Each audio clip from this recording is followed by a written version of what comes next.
মহাসড়কে বড় গাড়ির সঙ্গে পাল্লা দিয়ে চলছে ৩ চাকার হালকা যান। বিভিন্ন বাঁকে ঝুঁকি নিয়ে ইউটার্ন করছে যানবাহনগুলো।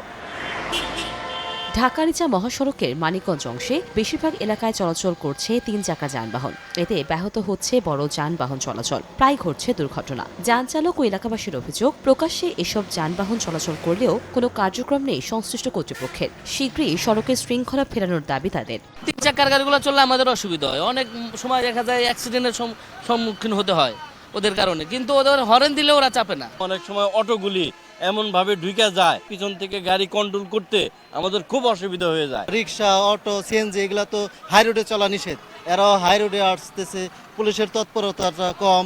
অবশ্য এ নিয়ে কোনো সদুত্তর দিতে পারেনি ট্রাফিক পুলিশ।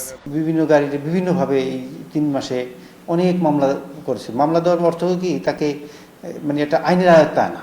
যখন সে আইনের আয়ত্তা থাকবে তখন সে ড্রাইভিংটা স্লো করবে, হাইওয়ে রাস্তা ওভারটেকিংটা করবে না, তাহলে কিন্তু দুর্ঘটনা কম হবে। আমরা চেষ্টা অব্যাহত রাখতেছি, ইনশাল্লাহ হাইওয়ে রুট এমনিতেই মানে যানজট মুক্তই থাকে। তো কিছু অটো বিশুক মানে গমনাগমন করে, যেগুলো আমরা ব্যবস্থা নিচ্ছি, এগুলো আস্তে আস্তে হয়তো বা কমে যাবে। পুলিশের দেয়া তথ্য মতে চলতি বছর জেলায় ছোট বড় বৃষ্টি দুর্ঘটনায় ১০ জন নিহত ও ৬০ জন আহত হয়েছে, যার বেশিরভাগ ৩ চাকার যানের কারণে হয়েছে। সময় সংবাদ, মানিকগঞ্জ।